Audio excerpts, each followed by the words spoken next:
Hello, hello, beautiful souls. I'm so excited to share this powerful and heart expanding conversation with you. In this episode, I sit down with incredible Dayna Dunbar. She's a spiritual and therapeutic counselor whose journey is truly inspiring. In this episode, we explore how Dayna found her path into the sacred work, the unique approach she brings to her clients, and the personal spiritual evolution that guides everything she does. We also talk about her recent visit to India, an experience that deeply moved and transformed her. It was during that very journey in March 2025 that I met her. Her time in India awakened something profound, and she's now following that calling by hosting a sacred pilgrimage to Rishikesh in 2026. Her intention is to offer others a deep, immersive experience of the spiritual and yogic heart of the world. Whether you're on your spiritual path, curious about healing work, or feeling the pull towards India, this conversation will speak to your soul. Let's dive in. Hi, Dana. It's such a joy to have you here. Hope you're having an amazing day. I am having a wonderful day. Thank you so much. Great to be here, Sean. Yeah. So, since I already shared with these guys that that you are a spiritual and therapeutic counselor and you're also author of the book Awake, I'm really excited to know about how your spiritual path began. What is your unique story and how did you enter this world of spiritual and therapeutic counseling? So I grew up Christian, vanilla Christian, which I'm grateful for, that it was nice kind of Christianity, especially my grandmother, who was a living saint, just totally awake at the level of her heart, and taught me that Jesus loved me very young, which was beautiful. And then it got into sinning and some guilt and things like that when I started going to big church, we called it. And that didn't resonate for me, but I was confirmed as a Lutheran. And my mom started going to Lutheran church, which was different than my grandma's church because I think she thought it was more intellectual. Um, but uh, but I really was not. I didn't buy into the teachings after I got older. It just really didn't resonate for me. So I was basically a kind of a agnostic, and really said I was an atheist. I was a teenager, so I was like, I'm rebelling. But then I got very, very ill. I went to college in Texas, and I got very sick with a skin condition, autoimmune condition all over my body, and was brought to my knees. And I was, I think this is why one of the reasons I'm so into storytelling to help people awaken and to bring people onto the path is because I was very sick. I'd gone to the hospital and was laying in on my couch and watching TV. And back then, there was only just whatever was on TV. There weren't choices. Yeah. And there was this amazing TV show called Out on a Limb by Shirley MacLaine that was aired on CBS network, one of the major networks in the US. And it was all about her awakening journey. And it was so powerful, so profound. And I loved her already. Like I was a big fan of hers. She's a big star. Something dropped in, something just got in. And then the second thing was, like it opened a door, like, oh, if this fabulous woman, like, oh my gosh, she's so talented, so amazing, so creative, so intelligent, if she's into this, then it just opened a door for me. So then because of my illness, I couldn't stay in South Texas because it was too hot, so I moved to San Francisco, and that alone will kind of awaken you. There are certain places where it's like these things are just kind of normal, and it was much more normalized there. And I because the Western medicine wasn't working for me at all, I was became introduced to things like acupuncture.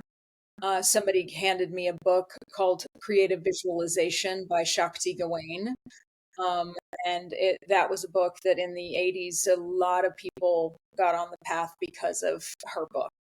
And also You Can Heal Your Life by Louise Hay. You know that one? Yeah. So these are these classic, right? And so, I was being introduced to this. I was started to go to acupuncture, which is also, just opening up to this mind, body, spirit connection. And I started to feel better. and things started to shift in my life. And so that's how I got onto a spiritual path. And I started meditating. I then moved away from San Francisco and finished college in Santa Fe, New Mexico, which was Mhm. another place, even more so than San Francisco, of deep spiritual connection. I learned what chakras were. I started to go to, spiritual services. I was, it's just steeped, very, very steeped in spirituality there. So that was really big for me as well. So I started meditating. I remember meditating a lot in Santa Fe as in college. So I started meditating at about 19, 20. And that was very, very powerful for me as well. And then I graduated college, but I always stayed on a path. And I had wanted to, for a long time, I wanted to get a master's degree in some type of spiritual psychology. And I couldn't find the place. I moved back to the Bay Area, and I looked at several places, couldn't really find a place that seemed like a fit for me. Then ended up in Venice Beach, California, and found the University of Santa Monica. And so that's the short version of my spiritual journey. It's so interesting. And I think you've done your master's in spiritual psychology, which is like, whenever I've researched about psychology in general or everything like that, they're very traditional schools. Santa Monica was one of the first universities to even initiate a course like this, and then you landing up there at the right time. So I'm really curious about your college experience. Like, what are the things you learned? What kind of experiences it led to? Yes. So it was just amazing. Right from the beginning, it blew my mind, or really blew my mind open, um, because I was trying to decide if I was going to become a practitioner in religious science at the same time that I was considering going to USM. And so I went to the, counselor who, the admissions counselor, to talk to him about their program. And at the time I was into Ken Wilber, who is this brilliant, you know who he is. Yeah, they call him the Einstein of spirituality, right? Yeah, And so very, very, very mental, reading these giant books and everything. intellect. Yeah, and so I went to this counselor and I said, "So is and I was from an academic background. Both of my parents are academics, and so I said, does your curriculum include any Ken Wilber theory?" And he goes, "Well, I really love Ken Wilber, and I think that what he offers is really powerful. But here's what we do." And he drew me a stick figure drawing of two people sitting facing each other, and and then it drew a line between their hearts and put a heart in the middle of it, and then a line between their third eyes. And he said, and he turned it around. He goes, "This is what we do." And I just went, I mean, something, it dropped down beneath this mental mind structure of what learning, education, what is the most important thing, Um, and it just blew my mind. It was like so simple and so uh real and authentic, and he was so authentic. His heart, I mean, he vibrated with this loving presence, and I just was like blown away. So it was that, and then also that I would. He said in the second year we do a project where you complete the thing that you've always wanted to do, but you've never let yourself do for all the practical reasons why we don't do our, complete our dreams, why we fulfill Yeah. our dreams. And so I knew I'd always wanted to write a novel, and so I knew I was going to have my first novel be my second year project, which it was. So that's what got me into it, and they delivered on that promise of connecting people at the level of the heart and at this level of wisdom that was so profound as well. I love that. And I didn't know that, that your university actually kind of initiated you to becoming an author, which was your dream. but they actually pushed it, and they had a part in manifestation of it. So how beautiful is Absolutely. that? Because Yes. usually people go to university to bury their dreams, right? So Yes. Yes. To bury their dreams. That's you exactly it. I know. They called it. They call it school the way you always wished it would be. That's yeah, what they call it. And they I love talk that. about at the very beginning that education comes from the Latin word educare, which means to draw from within. Yeah. So that's what they're about, like drawing forth the gifts that we innately have from within and using our Hmm. own entelechy, which I love that word, and it's throughout my book, which is our own, that, they said it's the thing that makes an acorn become an oak tree. It's that inner knowing, that inner, just, whatever we're blueprinted with, from the divine to become something here in the world and in this incarnation. And so, yes, it was very, very different from most programs. Exactly. And in fact, I was so whenever you search spiritual psychology, University of Santa Monica is one of the top universities that you're going to hear about, right? Because I think they're the ones who established this course in the world, right?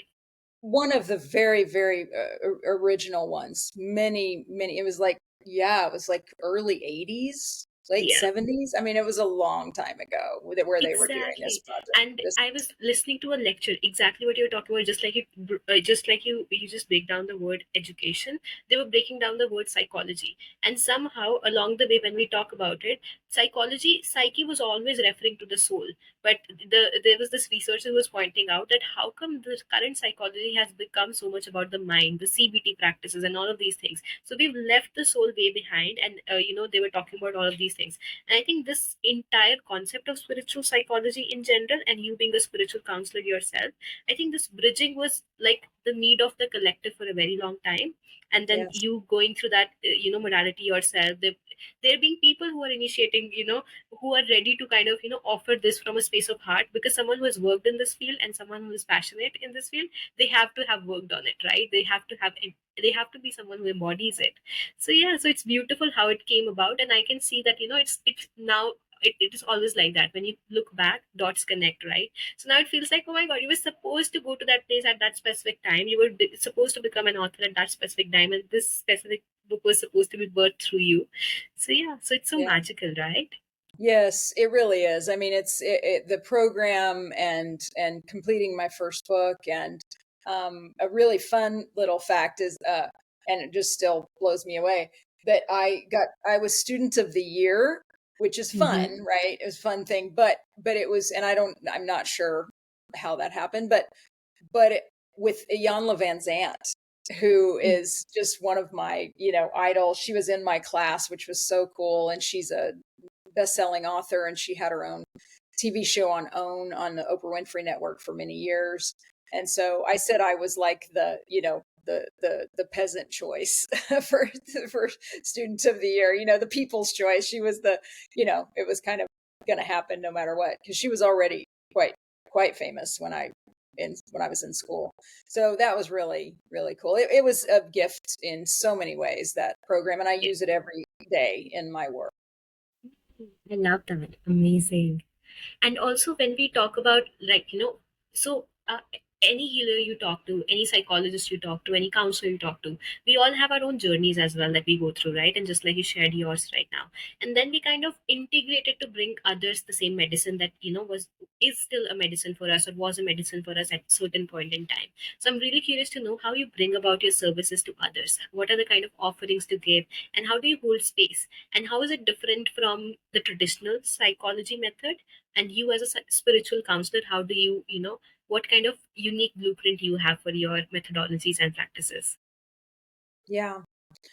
Um, so it's very intuitive, the work that I do. I combine a lot of what I learned at university, which includes psychosynthesis as a modality, Gestalt therapy, and many others. There's just the teachers that I had, Ron and Mary Hulnick, were master teachers. I mean, master therapists themselves.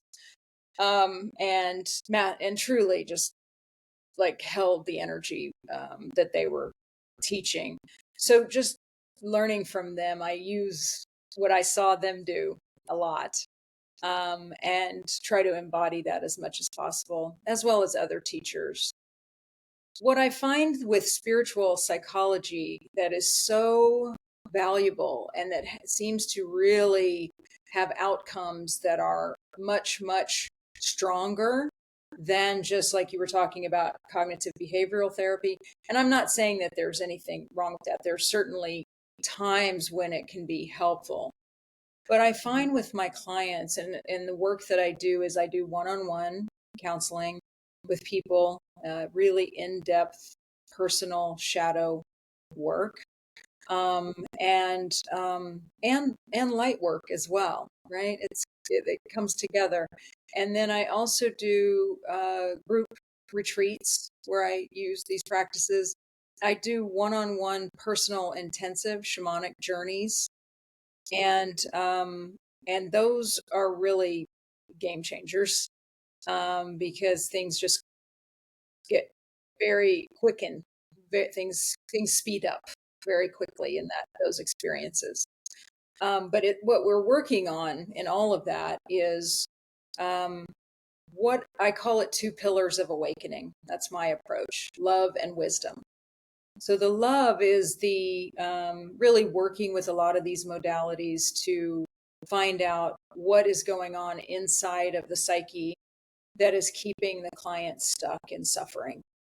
I consider myself a bit of a detective, a detective of the psyche, to really find out what are the knots that are tied, really tied and held onto, that aren't unraveled yet.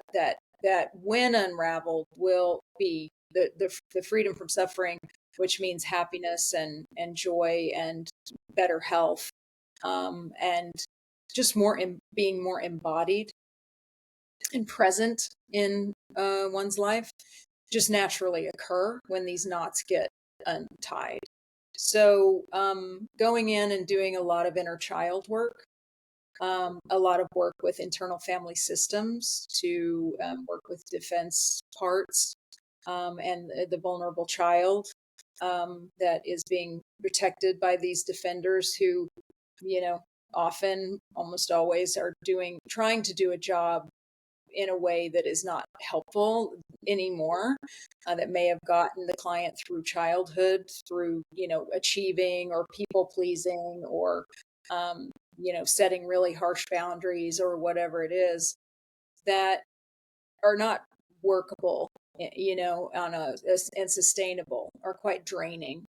And so we go in and work with those directly in a container of real compassion, loving, nurturing presence, and safety, right? That therapeutic container of safety and connection that's so important for our nervous system, and our amygdala, the reptile brain, to calm down. So, which is such a huge part of this. So I also do a lot of, in that category, I do a lot of somatic work with people. That gets very interesting, where, people are doing a lot of shaking and jumping and hitting pillows and, some anger work, and getting, the issues are in our tissues, right? So getting these these energies that are held from childhood that we have to suppress, because it's not okay as a little kid when you're facing some sort of traumatic experience, from a caregiver, to attack, to fight, so the fight or flight, and we can't, there's nowhere to go, right? So we can't fight, we can't flee, which is the natural way we get these things out, Yeah. and the body gets to move and do something, and that energy gets to flow. We suppress it, and then it becomes a freeze response, and then we're just incapacitated, or a fawn response where we're people pleasing, right? So, or it comes out in fits of rage, right? Where it's like it can't be contained anymore. And then everybody, I'm sure, you know, kind of can relate to this of like, you just suppress it, and then all of a sudden, you just blow, right? And then it's like, oh, nothing else matters at that point. Whatever the other person was doing is irrelevant. You blowing your stack is the whole problem, right? So we work with all of that, and really get into the issues that are creating all of those defenses, and then how to bring those defenses into alignment with, and into coordination with, into a kind of agreement with um, what is the real intention of of what we're doing, the awakening and healing. And it's amazing to see that happen, right? It's really um, a profound shift when we can look at those defense parts and all these behaviors that we hate. Really does, like, oh God, I wish I wouldn't do that anymore. I feel so ashamed. I feel so, why do I keep people pleasing? Why do I keep throwing myself under the bus? Why do I keep blowing up? And then turning to them and saying, oh my gosh, thank you so much for getting me through that what all those experiences that, would have shattered me had I not had some sort of banks to the river here, even though they're not working anymore. We need new methods. So, and then giving new methods for the individual to proceed in their life.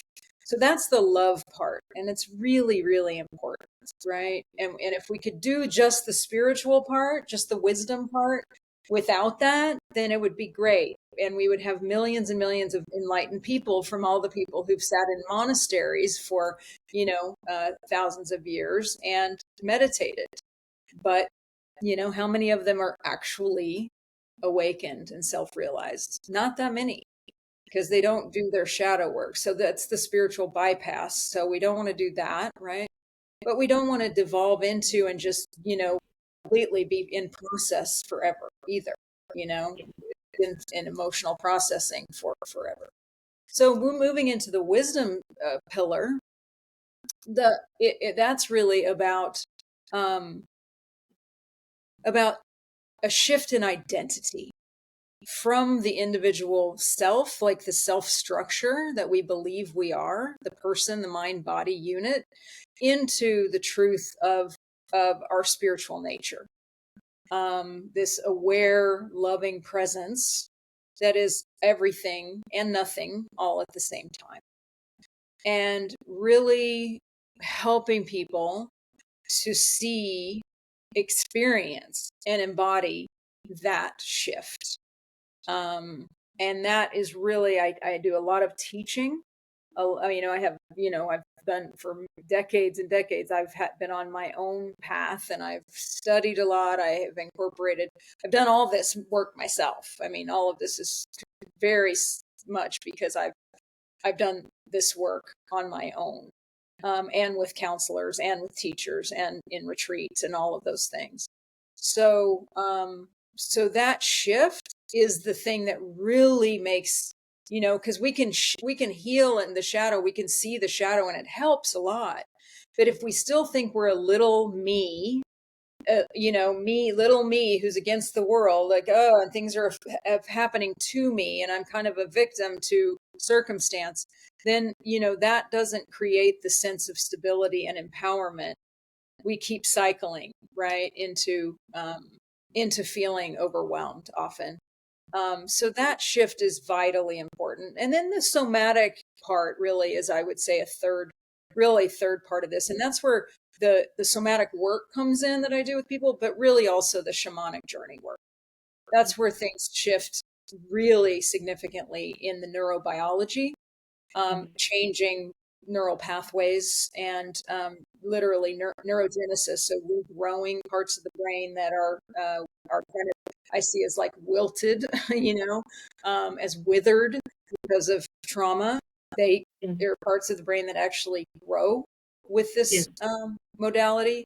So the counseling with that work is it's just invaluable, and it's so rewarding as a Sagittarius, because I'm, fire sign. I like, we like to see a target. We're the archer, right? So see a target and hit the target, right? You just want to It's like, there's the target. Let's go. Let's hit it. And what this windy path, it takes forever. It's like, this is not my nature. So I really like to have things where it's like, no, this actually is working, and we're happening. And my motto internally, I don't generally tell my clients this, but I do sometimes, is I like to make myself obsolete as quickly as possible. Right? I want to make it where they don't need me anymore. Yeah. They are able to be in their own sovereignty and their own knowing and their own energy field, as and happiness, joy, and as quickly as possible. That doesn't mean ongoing counseling's a problem at all. I've done it for many, many years, and I still talk to wise people at times. So, but it's important to know that there can be a shift that actually gives us a new life, a completely new life. And I see that. I'll be really, I mean, honest with you.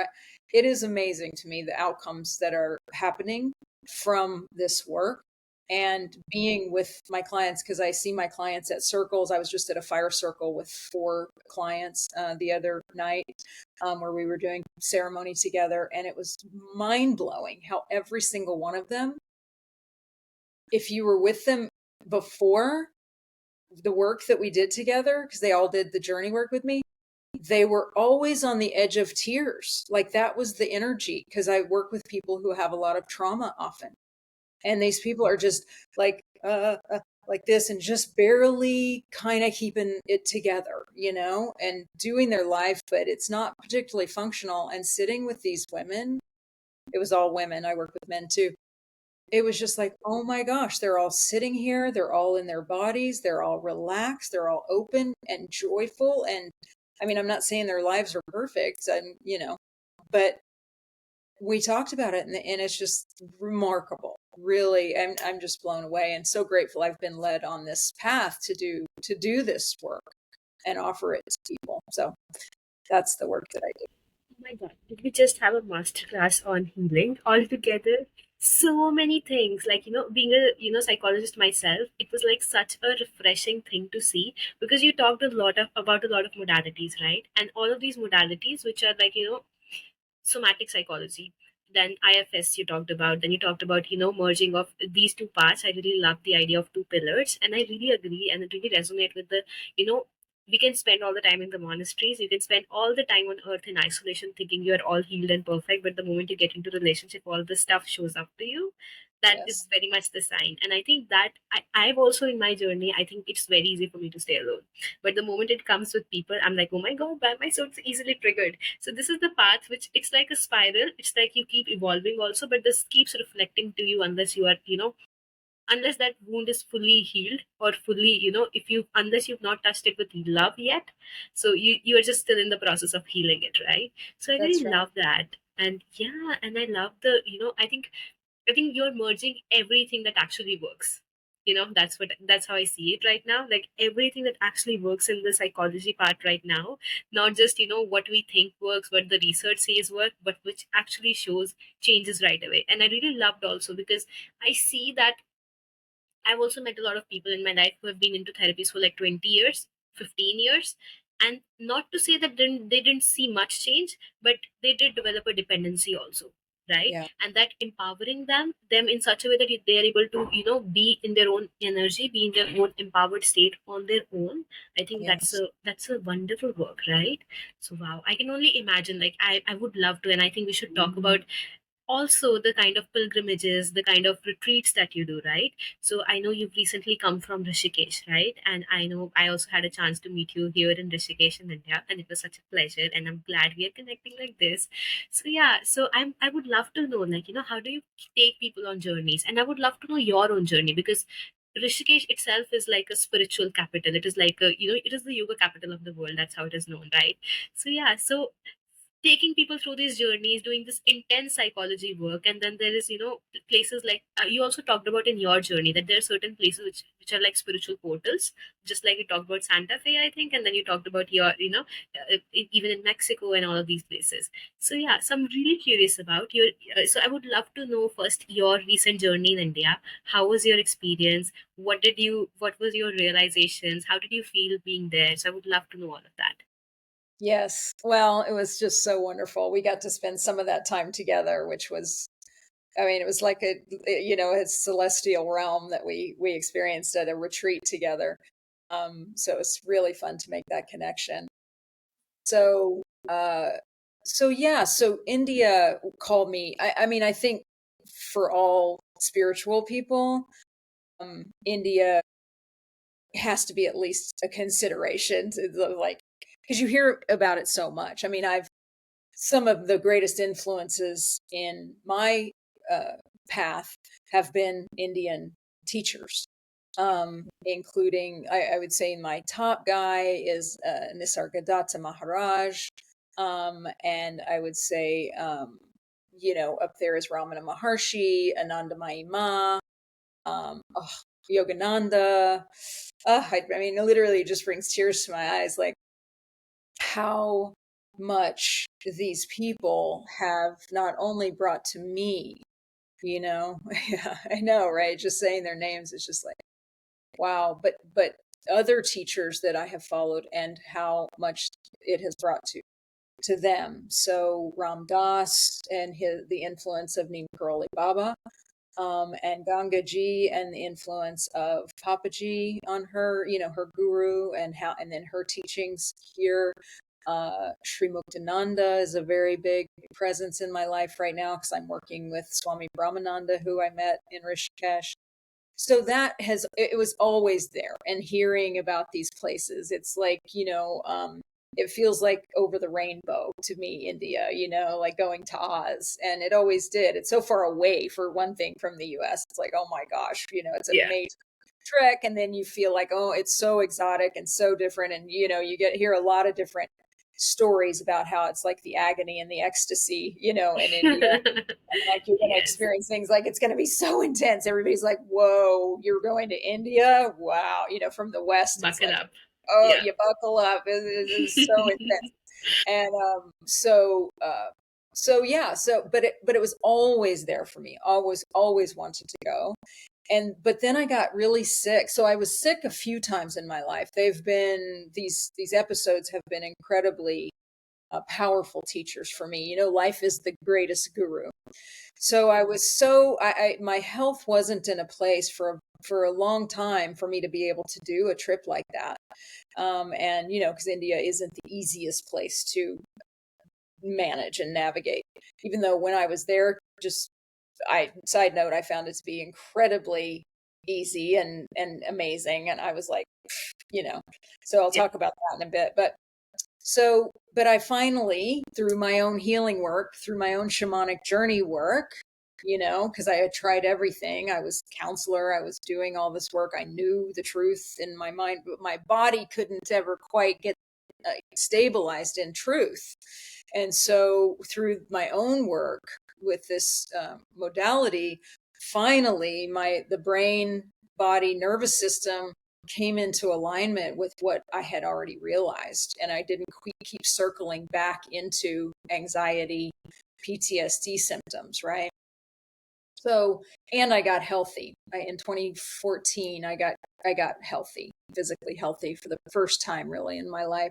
And so, but then it took me a while to build my life back because I had been very ill for about 13 years before that.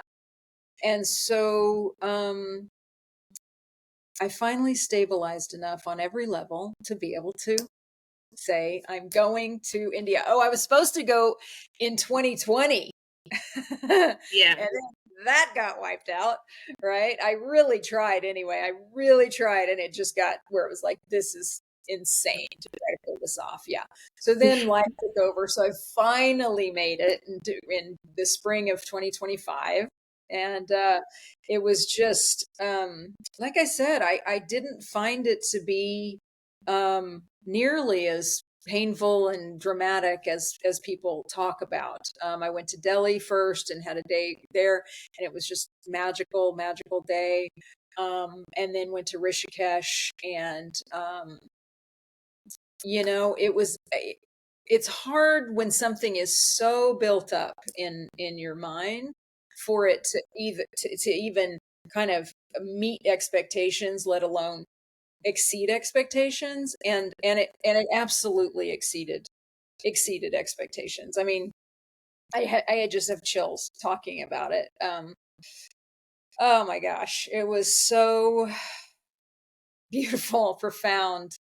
The spiritual energy there, it's because it's so everywhere. Like the whole place smells of incense, chanting in the background everywhere you go, people in their beautiful, spiritual clothing that shows their devotion to this, this is their whole life. Um, and it's just this heady experience just walking out of the hotel and just being in that energy. And it's for thousands of years. It's the motherland. It's the spiritual motherland, and you feel it in everywhere you go. You just feel this vibration. And then, of course, my favorite, I have a mad teenage crush on the river Ganga. I mean, it's like I completely, I really madly in love with this amazing goddess that is this river.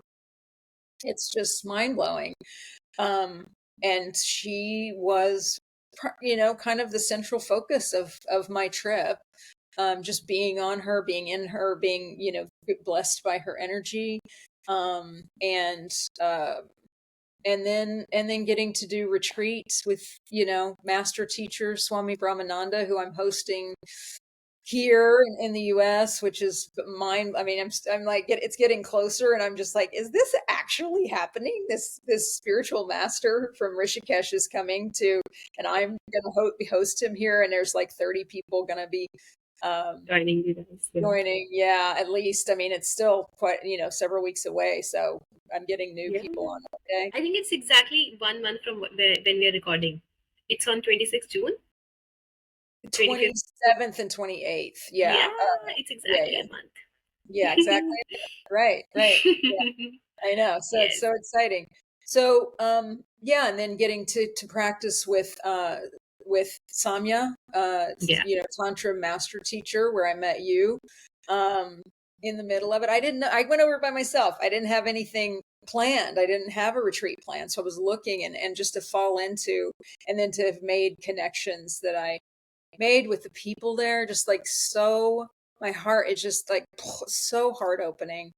Um and so yeah, it was totally magical. And part of what I was doing there, I went on spiritual pilgrimage for myself, which I had always wanted to do, and it like I said, it exceeded expectations, and I really needed it.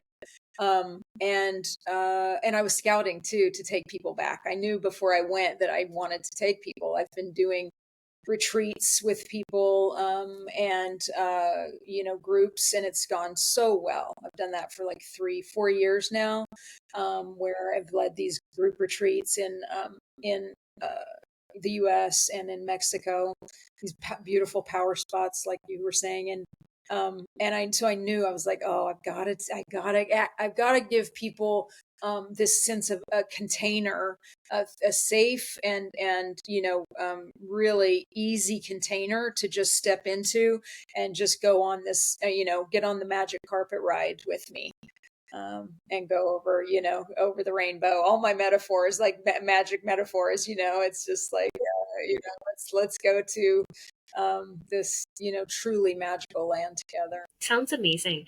And even when I went through your website and all of these things, and I saw that you have done your, for example, pilgrimages in Mexico. That is one place. There are a few places that you keep taking people back to, and then there's such amazing reviews and everything.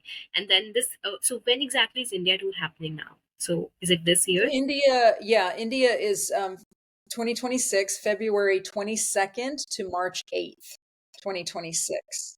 So, and it's 2 weeks before the start of the International Yoga Festival, which is also in Rishikesh at this incredible ashram there, the largest ashram in Rishikesh, and two living saints who lead that ashram are really big parts of my journey there as well. And being around them was, I mean, really, these things, it's like I read about them, I knew about them, I knew about the Ganga, I've heard about it, and then you get around and you're like, it's a whole other experience of just taking over your being with this incredible power and love and light and divine energy. And so yeah, so the International Yoga Festival starts March 8th. So we're going to do 2 weeks, and then those who want to stay will stay for the International Yoga Festival. I will be staying, and I Yeah. can help people, navigate that as well. It's so magical to, like, what a profoundly cool event that is. You don't even have to do yoga to totally get into it. There's teachers from all over, and there's entertainment, every beautiful spiritual entertainment every night, and all these different beautiful ceremonies. Oh my gosh, it's just stunning. Yeah. Amazing. I even love the sound of it. I know I keep going to Rishikesh pretty frequently, but now I'm also feeling excited. Oh my God, what is it that I've missed? What did she find there?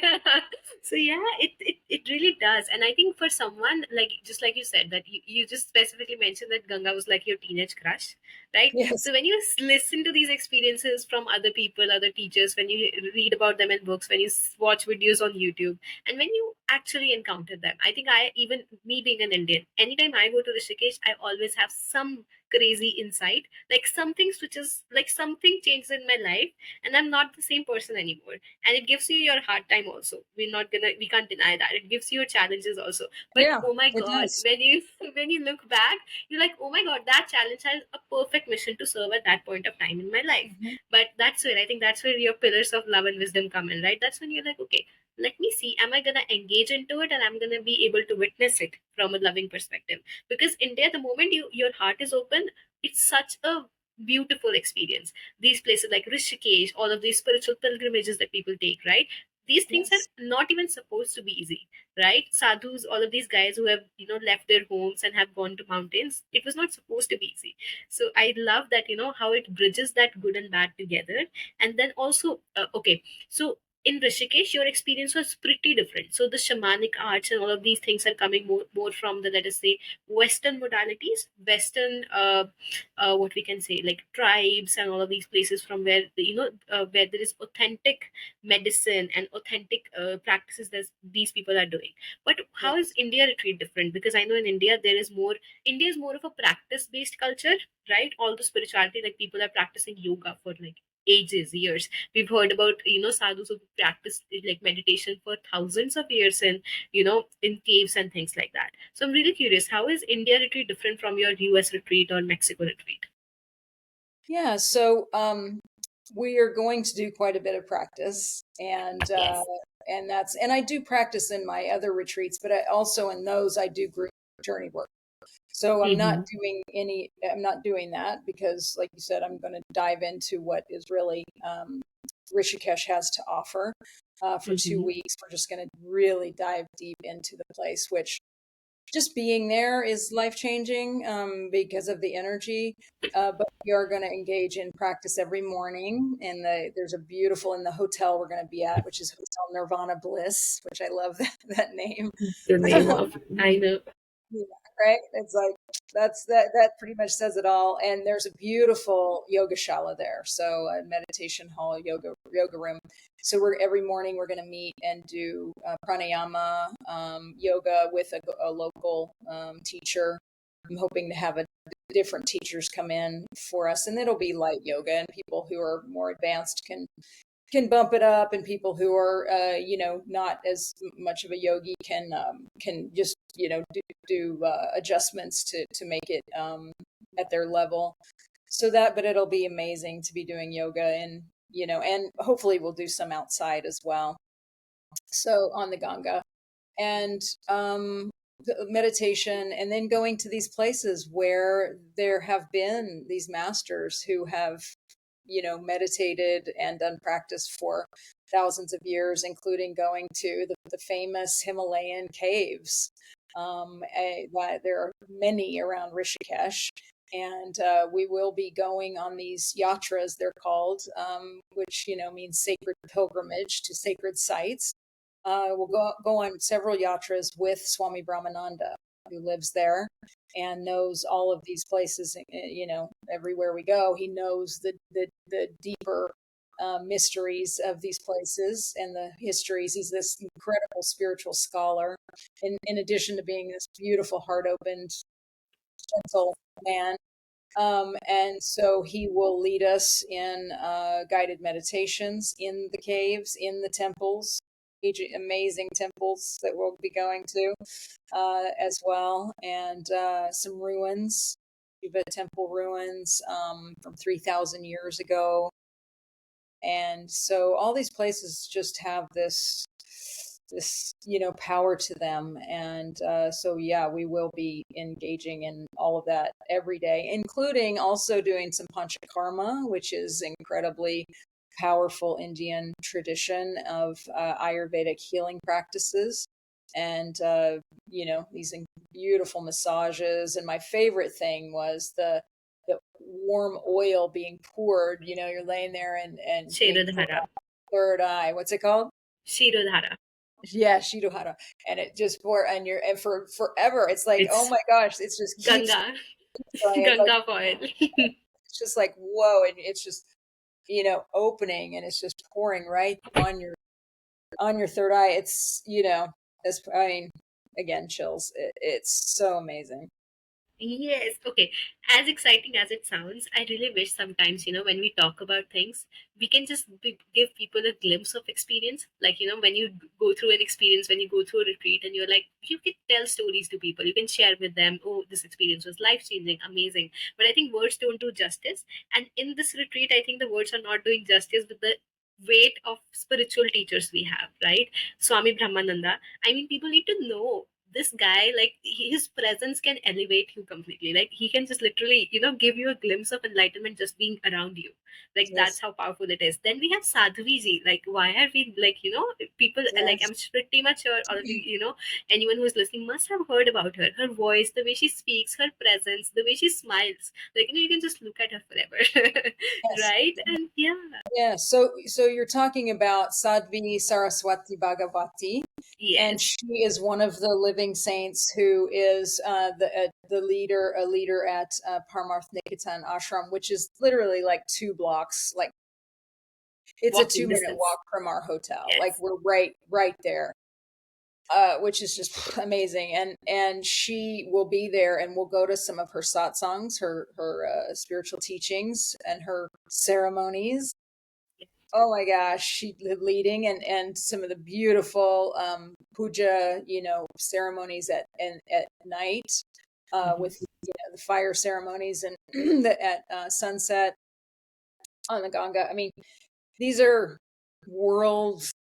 You can't get a higher level of spirituality as far as being able to participate in ceremony on the planet. Yeah.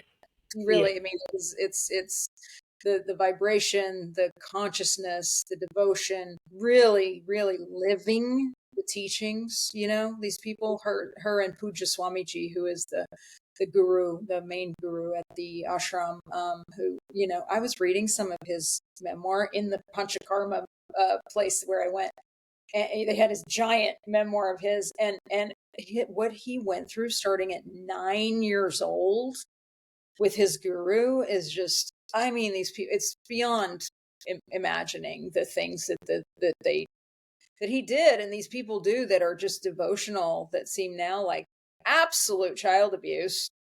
Him going up into the Himalayan, not even a cave, like a little hovel by himself for a year, by himself, 9 years old. I mean, just it's like, and that's just a small part of it. So these people are just amazing. So yes, Sadhvi will be part of what we'll be experiencing, and Puja Swamiji. He doesn't do as much direct teaching, but if we can get his darshan, I will definitely be trying to make that happen. But we will definitely get Sadhvi's darshan. Amazing. And then another thing that I really love about this entire experience when I was reading about the details that you shared with me is that how it is a beautiful combination of this crazy elevated out of the body experiences, like those kind of meditations, like they just take you into the different realm. And then you have very grounded practices, like even in your own practices you shared with us that you do somatic experiencing and a lot of shamanic journey and all of these things, right? So they bring you back to the body. And I know Samya is one of the teachers. I know you guys are also going to be taking people through. I think Tantra is one of the most misunderstood, modality which is coming from India. And I think you are literally giving people a glimpse of everything. Like teachers like Swami Brahmananda, who's going to be talking about Kashmiri Shaivism, which I know a lot of people will be pretty new to. Like, it's going to be a concept maybe so many of us don't even know about, right? And then we have Sadhvi, who is like such a heart centric teacher. So we are starting from the ground, we're dropping into the heart, and then we're doing some body based practices with Samya, right? We're going to have these pilgrimages, we're going to be trekking, you're gonna be, you're gonna be having fun. And I love what you call it. I read somewhere that you've written it as adventure of awakening, Yes, right? that's That's what right. it is. I think that's what India in general is. The experience is Yes. supposed to be like, that's the perfect way to summarize it, right? So yeah, I really love that. And I think your journey, even if we see with the story that you shared with us, the kind of highs and lows you went through in your own life, this also sums up like that. And I think for all of us, it's like adventure of awakening. You go through things, you think, oh my god, it's so painful, why is it happening to me? And then 10 years down the road, you look back and you're like, oh my god, I'm so glad it happened to me because it changed me as a human. And I think Yes. that's exactly what a curated India experience is. And then I think you bringing people from, from your country to these guys coming over here, experiencing all of these things, this can be crazy transforming.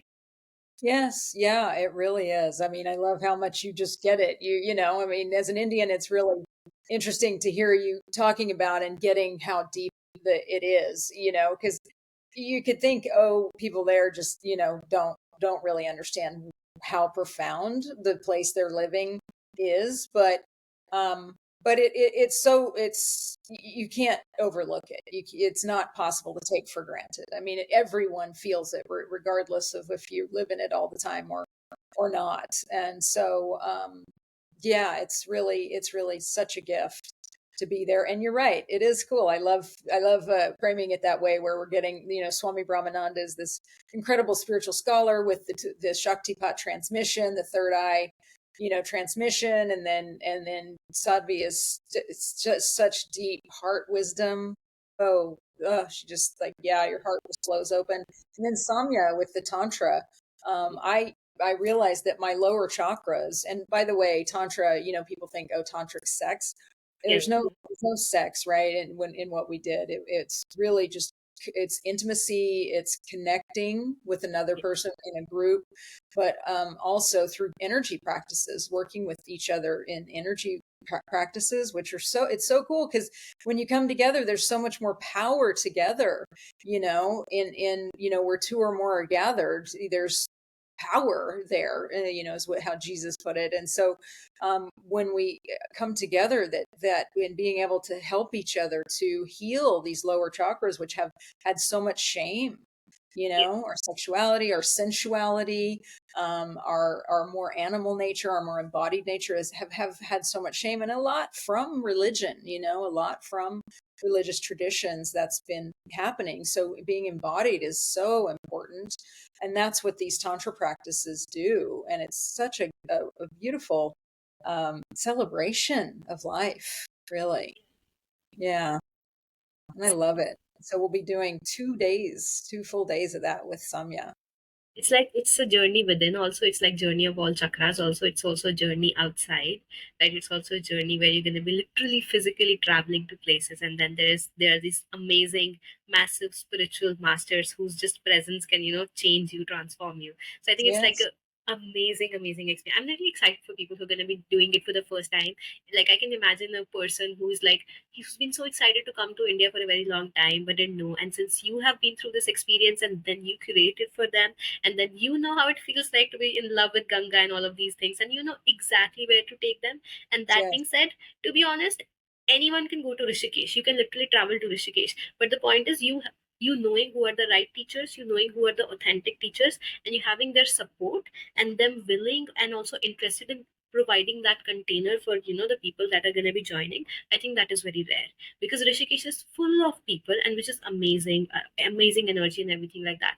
But when you're coming for a very short duration of time, like something like a week or a two, unless you're living there for like years, you will understand. But if you're coming for a short duration, you should, consult someone. You should, take advice from someone who's already had the experience. And I think you were also pretty blessed to have this experience with such massive, amazing teachers, right? I It's not for know. everyone. Like it's a blessing. It's a crazy Yeah, blessing. it really is. I mean, I went for 6 weeks, Yeah, so I have narrowed this down to 2 weeks of like yeah, the yeah. best of the best of what I experienced. And just, it took me a while to kind of figure out where to go. And I just had so many synchronicities happen where people showed me different things, like the secret beach I'm going to take people to, because Ganga is, Yes, very popular, and so there are people. But there's a total secret beach that I'm going to take people to where there aren't people, where it's yes. so beautiful, right on the river, and we'll Yeah. do a Ganga dip and do a purification ceremony there. And that was shown to me by this wonderful, crazy Romanian woman that I Mm-hmm. met, and we went on a scooter tour. And I was driving. Thank goodness I ride motorcycles. Yes. And she showed me so much stuff that I would have never seen. But it took a while. It took 6 weeks for me to discover all of these things and experience all these things. And it's gonna be a 2 week, just Exactly. wonderful, Yeah, intensive yeah. experience. It's like an experience where you don't have to sweat about the small stuff. You don't have to care about where to go, what to do. Like it's like you've just picked all the things which are the best of it, and you were also, even in 6 weeks duration, if you were able to, kind of connect with these amazing teachers. I think we are also not realizing the blessing it is, because I've also lived in India for so long, right? I've also traveled to Rishikesh. During my first visit in Rishikesh, I stayed there for a month. In this entire month, I did not get to connect with all of these amazing teachers. I did connect with some people who can also mislead you and all of these things. So, Right. when you travel to a new place, you've got to, be careful and all of those things. So I think it's a blessing that you got, and it's like a blessing that you're like sharing with others now. So it sounds like a perfect plan. It is. And I will say one thing about Rishikesh that I love, because I went to Varanasi in the middle of my Yeah, trip, which is this profound, sacred city as well. And I'd heard so much about it. But I could not wait to get back to Rishikesh, because in Varanasi you do experience a lot of the things that Westerners talk about in India that are too intense. yeah, you yeah. I know understand. it's like Mhm. too much. The pollution, the number of people, the beggars, the levels of poverty, and all those kinds of things. It was intense. And the Ganga is, it's too many people, and she gets, messy there. But Yeah, up Rishikesh, which is in the foothills of the Himalayas, near the source of, perfect turquoise water, clean air, beautiful nature everywhere. It's just a bubble. It's a real bubble of just light there. And so a lot of that, you get all the wonderful things about India, the yummy food, the incredible people, the fun. I mean, the temples everywhere. That's just everywhere. Um, and and and the Ganga and everything, but you don't get a lot of the stuff that's really, kind of can be pretty heartbreaking. can be heavy for someone who's coming there for the first time. Yeah, for sure. Yeah, I yeah. think. Yeah. It's really good. It's a really amazing place. That's why I'm going there, and we're going to stay there. Yes. Instead of trying to go here, there, and everywhere to drop in, because traveling's hard too. I want people to get there and really immerse in the experience, instead of like these long travel days that are very taxing and draining, and getting set up and all that. So yeah, it's going to be. I really feel amazing about it, and so I'm excited to have the experience. Sounds amazing. I'm pretty much sure people who are going to be hearing it, people who are going to be, getting to know more about it, even you just sharing your journey, I think everyone will get excited about it. So yeah, it's just been so powerful, and it's also powerful the way we connected. I think the way all the connections were formed, right? Even in that retreat itself that we had, and you're going to give these people also. Everyone who's going to join is going to have that taste of connectedness, community at the same time. This massive spiritual upgradation at the same time. So yeah, Yes, I'm also like that's really right. excited for that. Yes, that's a big part of it, is that this sense of community, the sense of connection. I mean, what we did in 7 days, the connection that we felt among the 20 people who were in our retreat was just so amazing. I mean, it was like we were family. We were, we saw each other some afterwards, and it was just like we just were. I It was like know. cuddle puddle, like afterwards, Yes, and cuddle so puddle was the norm. That's how you meet. You don't just hug, you literally have a cuddle puddle. No handshake, cuddle puddle. Yes, you lie on the ground right then and there. right. And so that's that connection, and I'm going to be doing practices that will foster that kind of community and connection between people, and dyad processes as well, one-on-one, so people get to know each other at a deeper level. So yeah, it's going to be great. I mean, Sounds amazing. yeah, Yes. I just one more, the group retreats that I do, the connections that people have made. I've had people come from Mexico and Canada and then they go visit each other in different countries, and they're people who are really close. I mean, it's just beautiful. So these retreats tend to create long lasting friendships and connections. So I mean, I love that part of it as well. Absolutely. Oh my God, I think we can talk about it forever. Yeah. Yes, it was really amazing to get to know all of these things, right? It was really amazing to also kind of just having this conversation was like me re-experiencing the entire retreat again, and all of Yes. the heartfelt connection and all of the sensations in my heart. Like my heart is again back to feeling the way that I was feeling during the retreat. So yeah, so Yes. I'm I know. so yeah, it But sounds amazing. So yeah, so okay, so before we kind of pack the session up, I would really love to know, like, if there's any message you want to leave for people, if there's anything you'd like to share, or if there's anything that you would like to convey, because just like you shared about two pillars of wisdom that I think really resonated, so the pillar of love and the pillar of wisdom, just like that, what are some of the lessons, or what are some of the ways, or what are some of the practices that people can do to kind of um embrace their healing journey? yeah, so I really so yesterday, for example, I took a day off and just did nothing. I generally work some every day. It's the norm here when we're working all the time. There's no kind of 9 to 5 jobs anymore, at least in the type of work that you and I do. But so I took a day and I just did an inner journey with myself. And that was really, really helpful. And it was just really because there's what I find for me, and I'm sure a lot of people relate to this, is I'm not so much working on my own material anymore, even though when I used to do this work and work on this very personal material, there's some stuff, it's this universal healing work that I'm doing. So I heard about some stuff going on in Mexico with the cartels there that really hurt my heart, of people hurting each other there, and not where I go. The places I go are completely safe, and they just don't have this doesn't happen, and there are reasons, very specific reasons why they're safe zones. But in other areas that are distant from there, these things can happen, and this type of stuff happens everywhere. But I heard about some things. You hear about stuff all the time of in the world. I mean, we were talking when we were setting this up last week about the war in India and Pakistan, right? And just like my beloved, and I had a client here who was working with me who was Pakistani, and then I'm talking to you who's Indian, and I'm like, I love these people, and then this warring. So I was having to do a lot of healing work around the human suffering. So I took a day and I did that work. I just faced it. I had to really meet all of that with all of the human reaction that I have, which is resistance and it shouldn't be happening, and pain and all and judgment and all these things, like, oh, how terrible.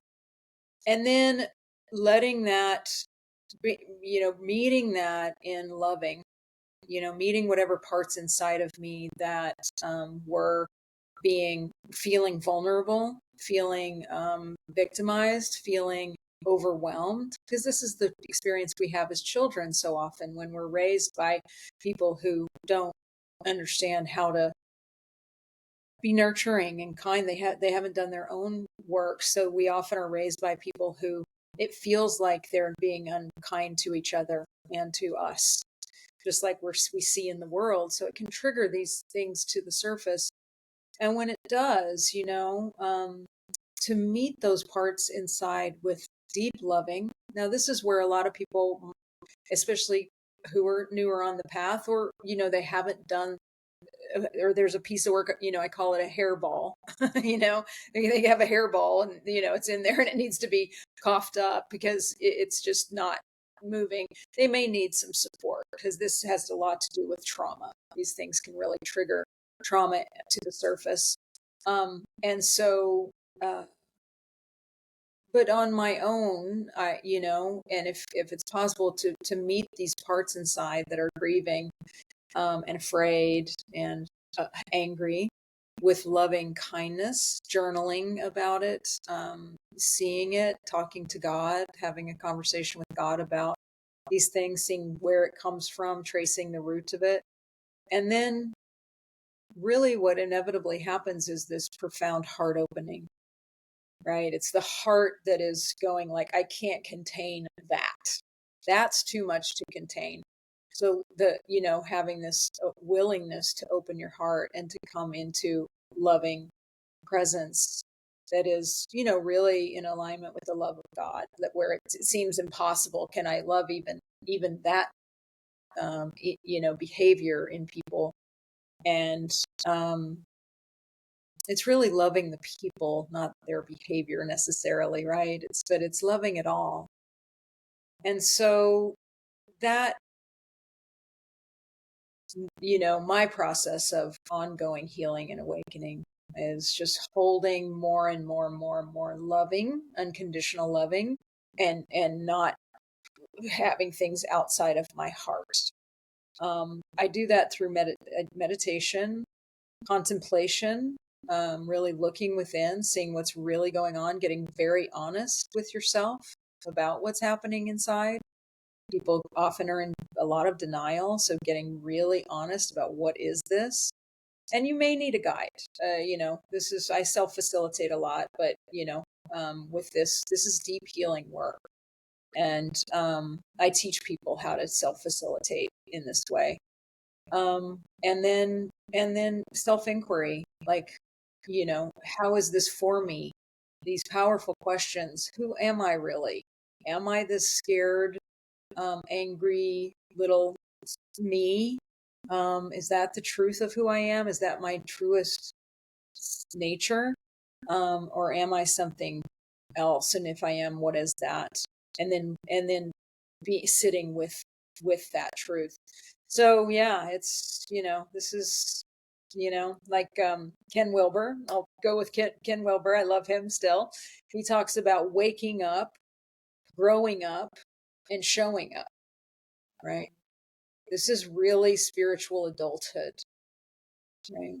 Where we're not bypassing, and we're doing the waking up work of wisdom and all of these things, but the growing up that little child inside, reparenting the inner child to a functional way of being and a self identity of loving and acceptance, you know, and then showing up and helping others and being in the world in a way that's beneficial, the way that we want to see the world. We start to show up that way. So that's what I would share with you. So powerful. And I think that's such a, like, the moment that you shared with me all of these things, like, as if I've dropped into my heart already. Like, that's how I feel right now. And I agree, like, it's all about developing. It's not about the world outside you changing. It's about you developing the capacity to love more, even though the all the things that you can validate that they are wrong, even then you can hold love in your heart and that space for that, person, situation, whatever that is, right? Yes. So yeah, Yes. and I think showing up is definitely one big part. I think that is, I'm also right now on my journey learning this part that okay, you can do all the things that you want to do. You can think all the good thoughts that you want to think, but when the real situation comes, are you gonna take a path of bravery, because I think spiritual journey, so many times we just use our coping mechanisms, and it is easier for us to be spiritual, to look spiritual, than just take some action of courage. So right, so there are times when we have to be courageous in our journey. There are times when we have to be like, okay, I know it's going to take some effort, but I'm going to stand for what is right, for the collective, for myself, and what is also coming from the place of love. So That's yeah. right. Yes, thank Absolutely. you so much for sharing, Exactly. Dana. Yeah. Thank you so much, Sean. This has Yes. been really lovely. And thank you for inviting me to share on your platform. I really appreciate it so much. Yeah, it is such a pleasure to have you, and I would love to keep having these conversations. I think these are very, just like we were talking about the retreat being super, like much like a transformational experience. I think just conversation like this, I think that's what satsangs are, right? In fact, in the satsang, usually the teacher speaks, but here you also get to, ask some questions. You also get to know more. You get to connect with that person on a heart to heart level, and I'm pretty much sure anyone who's going to listen to it, even they are going to also like going to drop down into their heart. So I think Yes. that's the effort of this episode specifically. So yeah, Yes. thank you so Wonderful. much, Dana. Yes, All right. Thank you, Sean. Really yes. appreciate See you. it. Bye.